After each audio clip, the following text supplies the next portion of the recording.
মঞ্চে উপস্থিত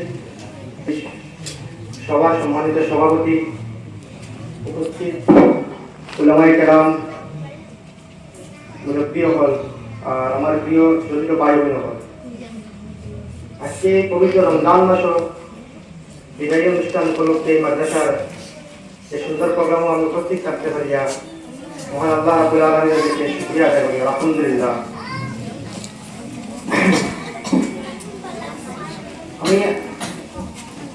আমি যখন দাওয়াত পাইছি প্রোগ্রাম অত্যন্ত খুশি হয়েছি, বিশেষ করে জসিম ভাইয়ের কাছে যখন শুনছি যে আমার এই প্রোগ্রামে দাওয়াত করা হয়েছে। আসলে এই টাইপের সম্মান বা ইজ্জত পাওয়ার আমি এখনো করতে পারছি না। যেহেতু ইনভাইটেশন পাইছি, দাওয়াত পাইছি, মনে হলো যে কোনো উপায়ে প্রোগ্রামটা অ্যাটেন্ড করা আমার লাগিয়া কর্তব্য হয়ে গেছে, জরুরি মনে করছি। সেহেতু উপস্থিত হয়ে গেছি। প্রোগ্রামটা প্রথম থেকেই কারিগর সুন্দর সুন্দর তিলাওয়াত শুনিয়া দিল বহুত ঠান্ডা হয়েছে, আলহামদুলিল্লাহ। বিশিষ্ট কারিগর উলামায়ে কেরামের বক্তব্য শুনিয়া বহুত ভালো লাগলো। দুই চার মিনিট আমার যখন মাথা লাগিয়ে বলছিলাম, আমি মাথারও ঢুকবে না এরকম প্রোগ্রাম আলিম উলামার সামনে দাঁড়াইয়া মাথা আমার লাগে দুটি কোনো করিয়া যাবে। তারপরও দুই একটা কথা না হয়ে পারিয়াম না, যেহেতু আমরা রিকোয়েস্ট করা হয়েছে যে বড় বড় এক্সাম বা এন্ট্রান্স হল কিরকম ভাবে প্রিপারেশন করতে হবে বা কিরকম গাইড দিতে হয়, কোন টাইপের প্রিপারেশন করলে আমরা সাকসেস হইতে পারবো, সেই বিষয়ে একটা দুইটা কথা বলতে চাই। আজকের জমানাত বা আজকের যে জেনারেশন আছে, বিশেষ করে আমরা দেখি একটা হইতে পারবো যে মোবাইলের জেনারেশন।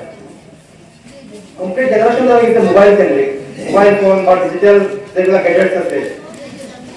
আমরা কোন সময় সাকসেস হতে পারবো, যত সময় আমরা যতটুকু সম্ভব বা যত সময় সম্ভব মোবাইলটাকে বা ডিজিটাল গ্যাজেটসটাকে দূরে নিয়ে রাখতে পারবো।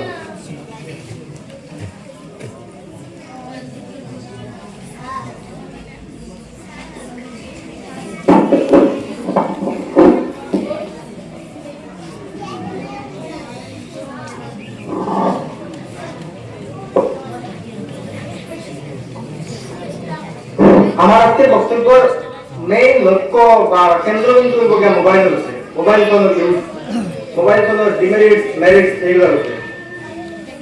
আজকে আমরা যে এক্সাম আমরা ক্র্যাক করতে পারি না বা সাকসেস হতে পারি না বা পড়াশোনাতে আমরা ফলাফল মন বইতে পারি না, বহু ধরনের অসুবিধার সম্মুখীন হয়ে যায়, বিশেষ করে ছোট ছোট বাচ্চারা। মোবাইলে আমরা এমন ভাবে এডিক্ট করিয়া রাখছে, অন্যদিকে আমরা মন যাইবার তো সময় পাই না। ছোট বাচ্চারা দেখা যায় 4 বছর 5 বছর বাচ্চারা, 3 বছর বাচ্চারা, তারা খালিও খাই না, ভাতও খাই না, মোবাইল ছাড়া তারা দাঁড়াও মোবাইল থাকতে লাগে, কার্টুন দেখে দেখে তারা খালি খায়। তারপর বিভিন্ন ধরনের জিনিস, বিভিন্ন ধরনের গান বা বিভিন্ন ধরনের ভিডিও দেখে দেখে তারা খালি খায়, এইগুলো এডিক্টেড হয়েছে। এর লাগে আমরা প্যারেন্টস দ্বারা, গার্জিয়ান দ্বারা এরা সতর্ক হওয়া বেশি জরুরি মনে করি। গার্জিয়ানরা যদি কথা বলে কি বাচ্চারা গুড প্যারেন্টিং, একটা শব্দ আছে গুড প্যারেন্টিং, মানে সহিভাবে মা বাবা যেভাবে আদর করতে হয়, মা বাবা যেভাবে ছোট বাচ্চারা চালতে হয়, ওভাবে যদি করতে পারি আমরা, তখন গিয়া ছোট বাচ্চারা ভবিষ্যৎ গিয়া সাফ হইব, ক্লিয়ার হইব বা ভবিষ্যৎ আলোকিত হইব ইনশাআল্লাহ। তারপরে নেক্সট আরেকটা পয়েন্ট হলো গিয়া পড়াশোনা আমরা সবাই করিয়া, বিভিন্ন স্কুলে পড়িয়া, ভালো ভালো স্কুলও, আজকালকে স্কুল যেগুলো সব তো ভালো ভালো ইংলিশ মিডিয়াম স্কুল বা ট্যালেন্টেড টিচার বলে পড়াইরা। পড়াশোনার পাশাপাশি আমরা রেস্ট করার প্রয়োজন আছে কিছু।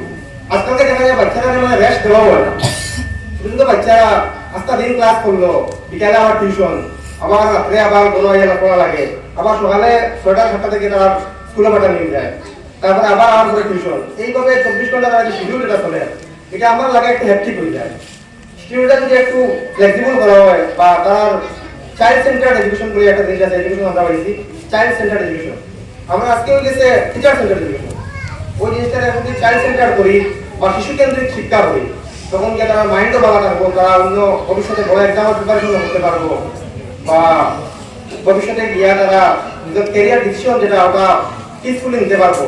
মাইন্ড যখন ভালো থাকবো, মেন্টালি ফিজিক্যালি ইমোশনালি যখন ভালো থাকতে পারবো, মানসিক শারীরিকভাবে বা সামাজিকভাবে যখন ভালো থাকতে পারে, তখন ডিসিশনটা ভালো নিতে পারবে। আশা করি আমার এই দুই তিনটা কথা থাকি সবাই একটু বা একটু ফায়দা নিতে পারবা ইনশাআল্লাহ। এই বলে আমার সংক্ষিপ্ত বক্তব্য এখানে শেষ করি। আসসালামু আলাইকুম ওয়া রাহমাতুল্লাহি ওয়া বারাকাতুহু।